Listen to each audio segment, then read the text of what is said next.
Meanwhile, while we're talking about COVID-19 numbers, I must update you on the Mumbai numbers that have come earlier this evening at about 13,000 new daily infection cases. That's a huge drop from the average of 20,000 cases that we've been seeing for the last 3 days. It could be partially due to the weekend effect. There's generally less testing on Sundays, but even so, such a big drop could point towards some improvement in the situation. We'll have to keep our fingers crossed and wait and watch to see if this trend sustains to really be able to make that claim. Meanwhile, cases or no cases, the fact is that some sectors are suffering badly, and really the ones that are most battered seem to be the restaurant, hospitality industry and the tourism industry. Once again, we see the impact of that. In fact, earlier today, the DDMA has taken a decision after a crucial meeting and after Delhi hit 19,000 cases in the last 24 hours again, that restaurants and bars will no longer be allowed to have in-house dining or in-room dining. They will only be allowed to offer takeaway services. My colleague Danish has all the details. The Delhi Disaster Management Authority, which met earlier in the day, has decided to shut dine-in operations in restaurants and bars all across Delhi.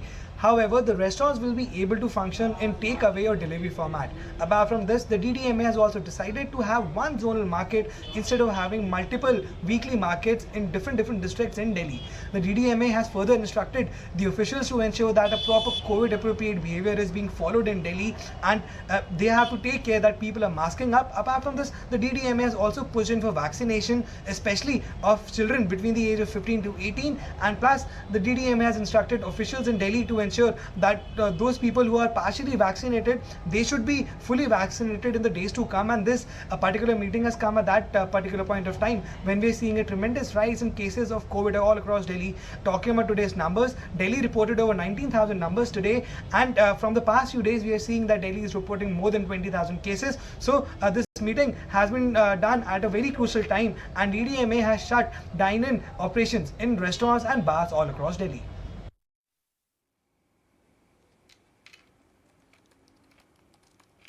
All right, let's go across to our panelists to figure out how badly they're hurting right now. Anurag Katriar, founder and managing director at Indigo Hospitality, is with us on the show. Pradeep Shetty, joint honorary secretary at the Federation of Hotel and Restaurant Associations, is joining us today, as is Devendra Parulekar, founder of Saffron Stays. Welcome to all of you, and thank you so much for speaking with us. Mr. Katriar, let me begin by just getting your take on what has been happening. Now, the news from Delhi has come in just about this evening. Otherwise, across the country, in most places, there are no restrictions to shut down restaurants or dining inside restaurants. It's more about seating capacity at 50%. But have you seen people more hesitant to come out just as the cases are rising? Yes. So to answer your questions, in most parts of the country, the hours have been restricted with 50% capacity. And, with certain other conditions like you have to be double vaccinated, so on and so forth. And there is no denying there will be a certain amount of fear amongst the people who are coming out to dine. There is a bit of a reluctance, but it is not as bad as probably what it was during the lockdown 1 or lockdown 2, when the first wave happened and when the second wave happened. So from that perspective, people are not as scared. People have also learned to live with the pandemic. People have learned to follow COVID protocols and continue with their lives. What is very shocking is, these illogical decisions of restricting hours or shutting down as Delhi government has done today. It makes no sense. I mean, you are using the same measures today that you were employing before the first lockdown happened. Why did the lockdown happen at that point of time? It was to create infrastructure. Today, you cannot employ the same things when 150 plus crore Indians are vaccinated. Your medical infra is in place. And this is not as severe, everybody knows. And there is also a sense of being singled out. This industry has been singled out time on and time on again. And that is very, very shocking. I think in the same DDMA order today in New Delhi, they have allowed gyms to function, but they have shut down restaurants. Now, how is that logical? If we are working with 50% capacity, if we are working with vaccinated staff, then why is it any different at 10 p.m. or 1 a.m.? These are all the questions that I think our administrators need to answer. They have found a very easy target in the industry because this makes lots of optical noise for them, and they choose the laziest alternative is to shut down. And that is what we are facing right now.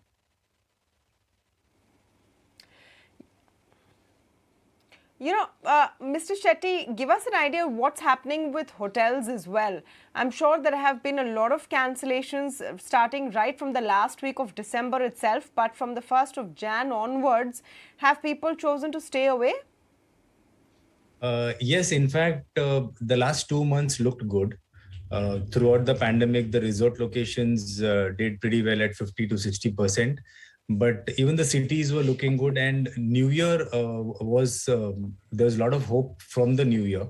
But very disturbingly, all of that was cancelled. And with this coming up so rapidly, so just like our usual problem, there was so much of capital and effort invested in New Year events and celebrations, and to bring in more and more revenue. This has been a very, very devastating effect for all of us. Yes, in fact, now in this surge, we have witnessed that there is almost 80% slump in the business in the city hotels, corporate hotels. There is absolutely no movement happening at all. We are back to, let's say, 2020 July, August kind of numbers. Restaurants are also seeing very, very dismal footfalls. However, we continue to operate with great protocols and with all measures in safe place, just like having everybody fully vaccinated, and also the guests are also fully vaccinated. But yes, this has made a lot of difference. Hotels are in dire straits because all bookings are cancelled. Mind well, this was a very peak wedding season that we were looking at, December, Jan and Feb. Now, so many cancellations coming up. We are estimating a loss of about 300 to 400 crores. Cancellations happening, advance refunds. All of this is going to have a telling blow on the industry, and it will have a long-term impact. And there are a lot of other cascading effects which we can go into if need be. The wedding season is a key season really for the trade, and yes, there have been cancellations of wedding plans itself, or postponements, to put it correctly, of wedding plans, which will impact the industry as well. Devendra, Parulekar, what has been your experience? Are people postponing those holiday plans or those weekend plans even? Yes. So when Omicron started, making news in India, you started noticing that there were a few cancellations that were happening, particularly in the last week of December. But I guess everyone was still in a holiday mood. The 31st weekend was beautiful for us. Occupancies were at spectacular levels. And the moment the 3rd of Jan came, I think in the next 1 week, the entire scenario has changed. We are in the middle of a so-called third wave. Yes, cases may be mild. Yes, the impact may be far lower than otherwise. Thankfully so. Yes, we are all largely double vaccinated. Yes, our staff is fully vaccinated. But I am sensing that the sentiment is definitely on the lower side. To give you some numbers, 50% lower leads are coming through, inquiries are coming through. We can distinctly see even traffic on the website, forget the leads, even traffic on the website low. And of course, business conversion is, because of that, definitely low. Occupancy levels are low right now. Interestingly, the last week of Jan, which is the 26th Jan weekend, that still hasn't been impacted. Now, what that tells me is that somewhere people expect this wave to go as quickly as it came. Particularly in Mumbai, we are seeing a very rapid scaling up of numbers. And the expectation is that 2 weeks, 3 weeks from now, probably the numbers will start dipping. And hence, there is a little bit of demand, but muted demand for that weekend.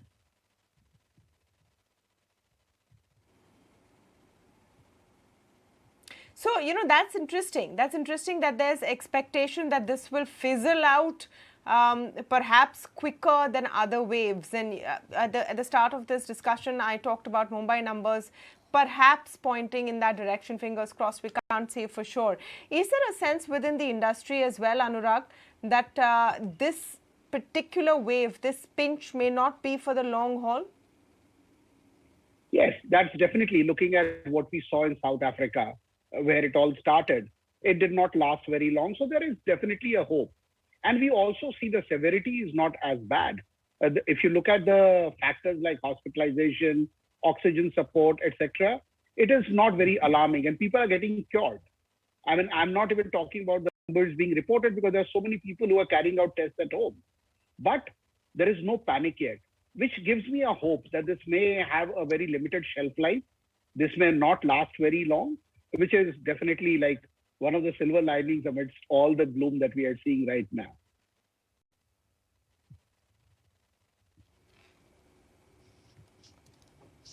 You know, Mr. Shetty, what do you hope now for the industry to recover and tide over? We have a budget coming up. There is a letter recently that has gone out from one association to landlords asking to move to a revenue share model.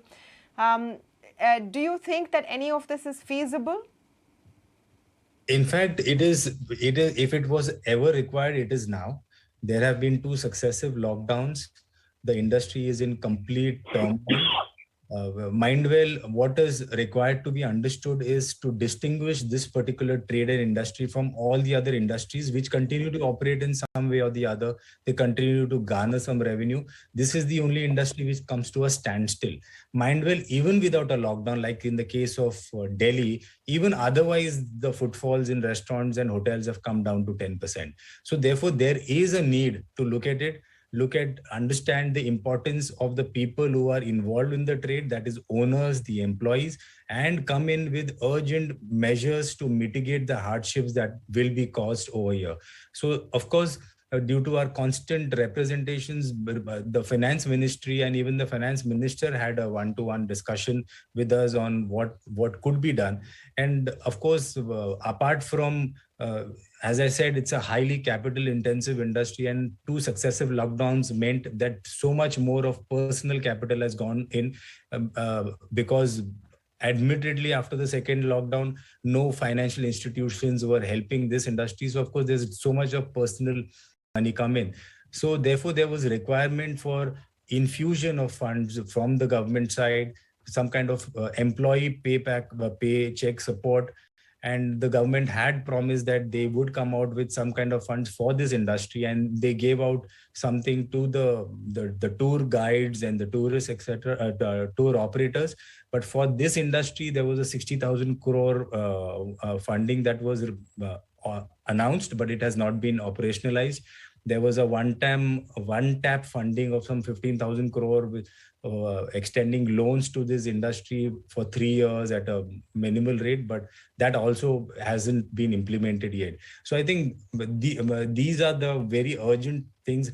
Mind well, this is the only industry which employs the cross section of the society from a gardener to a Harvard graduate. There are 50 million people who are employed in this industry. Last year, after the first 2 rounds, about 1.40 lakh crore of revenue was wiped out, which was coming from this industry. Looking at all of these numbers, I think it is very, very essential that this government looks at this very seriously. Another very startling fact is that the NHMCT, that is the Hotel Management Institutes across the country, have seen a drop of 60% in the intake. We are looking at the numbers, what is going to happen to the workforce for this industry in the coming years. So these are very, very worrying figures. And I think our policymakers, the government, and in the budget, they must look at the measures which I just mentioned could be possible.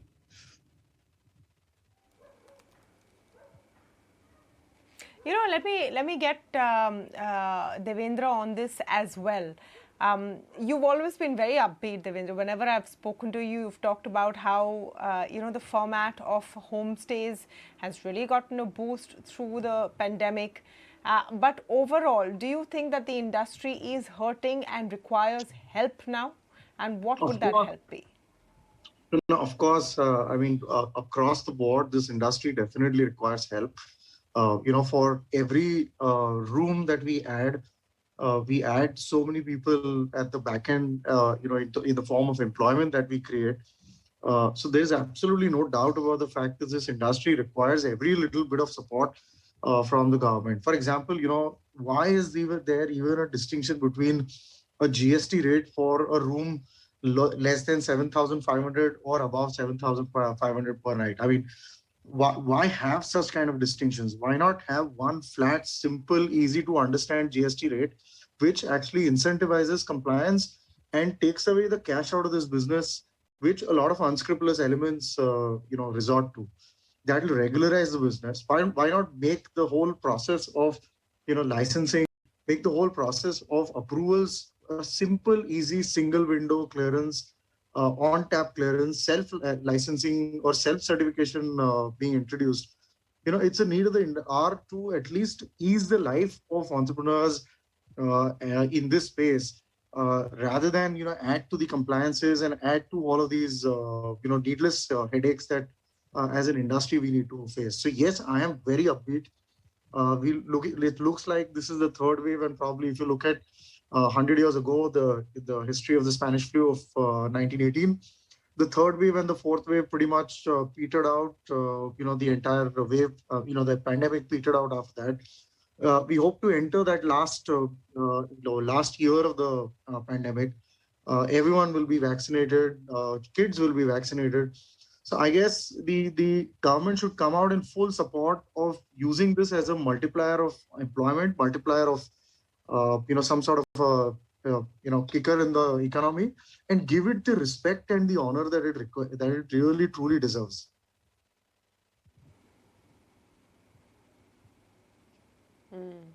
Anurag, I just want to get your take on this. What do you expect now? Because, we're speaking at a very important time for policy making.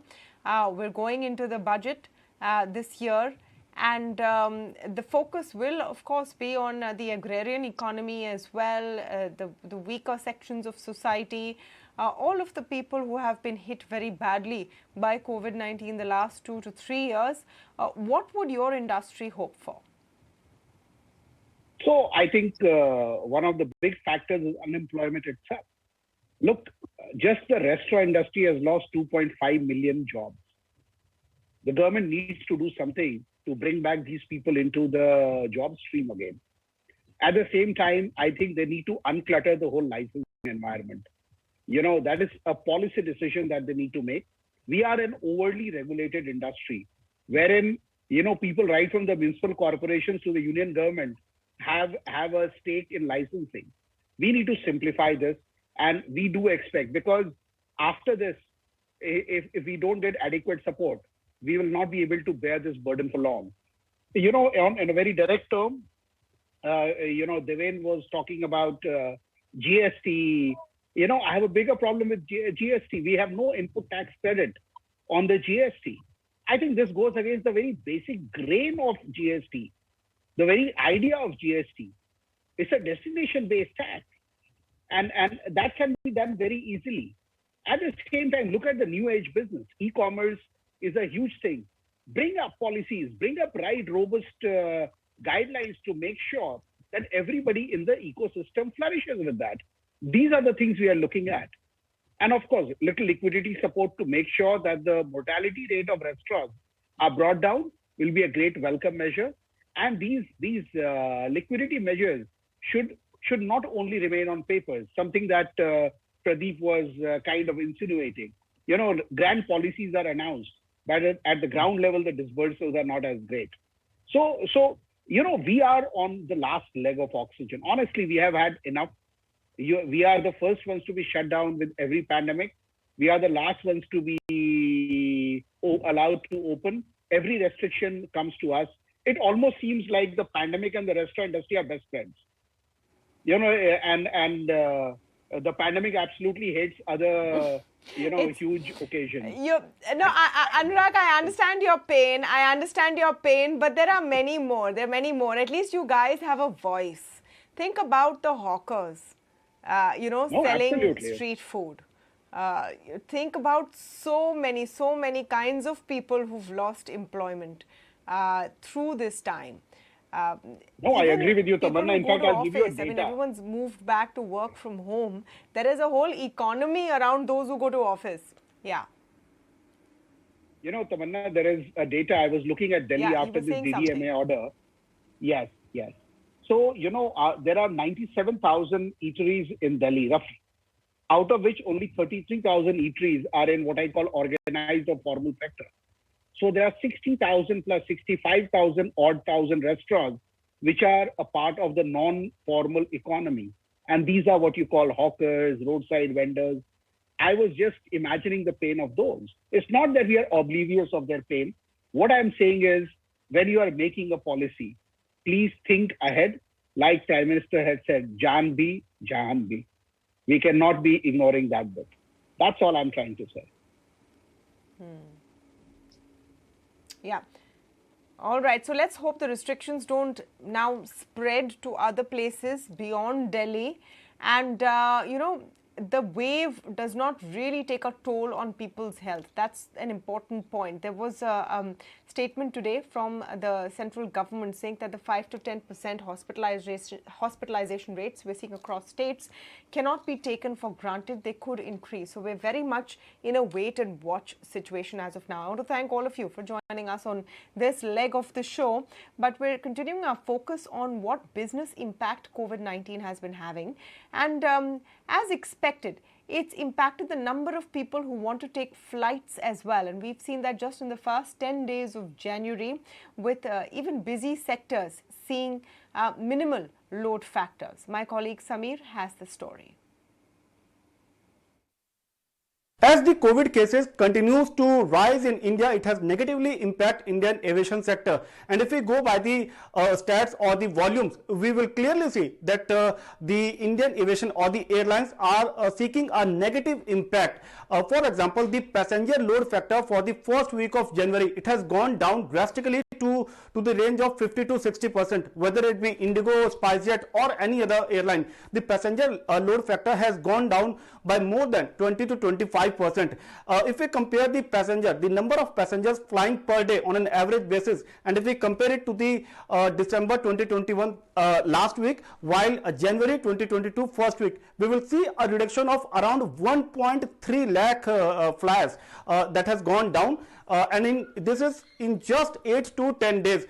So we can clearly see that now the passengers are either they are not opting to fly or they are rescheduling their flight plans, and that is the reason that the airlines are coming up with various offers. Like if you want to change your flight plan, your travel plan, then whatever the additional cost you earlier you need to pay, that has been waived off. This sort of offers are coming in from airlines like Indigo or SpiceJet. We have also seen an announcement by Indigo Airlines that they are reducing the flight frequency on various routes by 20%. So these all indicate that yes, there is a negative impact of COVID cases, and airlines are struggling to remain afloat by intacting their existing revenues, and for the same reason they are coming up with various offers. And in addition, if you compare the passenger load factor to December 2019, the pre-COVID period, then also you will clearly see that in December 2019 the passenger load factor of various airlines was in range of like above 85%, whereas now it has gone somewhere around 50 to 60%. So yes, airlines are quite struggling to get the passengers and get their revenues intact at a time when the COVID cases are continuously rising in India. And bad news for avid shoppers. The new spring-summer collection that big lines are planning to launch over the next few months will be at least 10 to 15% more expensive. These are cost increases over the last year that are finally being passed on and could also mean lesser or no discounts. My colleague Kritika Arora has this report. Apparel manufacturers and retailers are set to increase the prices of their products by around 10 to 15% for the new spring-summer collection that they are going to launch starting from this January. And this is because the production cost has shot up around 30% in the last 1.5 years. And manufacturers say that they have seen cotton, yarn and fabric prices increasing, and in fact the freight cost has also gone up by around 300-400%. So they say that it is becoming difficult to absorb the entire cost, and this is why they have to pass on the cost of the customers as well, and they are going to do so in this year. While some brands like Spiker and Pepe, they say that they are going to pass on the cost of the customers by around 10 to 12% for their new collection that they are going to launch from March. Pepe says that they are going to pass on around 6 to 8%, in the spring-summer collection, while the major reflection will be seen around the autumn collection that will be launched around September and October. And similarly, and House of Anita Dongre, that shelters brands like and Global Desi, they say that they have not really passed on the cost to the customers. While they will be doing so in the autumn collection, they are more focused on reducing the discounts of their products. So they say that they have hugely reduced the discounts on their products. In fact, over half of the discounts have been reduced, and they have kept the prices sharp because they say that this is their strategy to deal with the increased cost of production. That's all the time we have on this edition of India Development Debate, but stay tuned for a lot more to ET Now.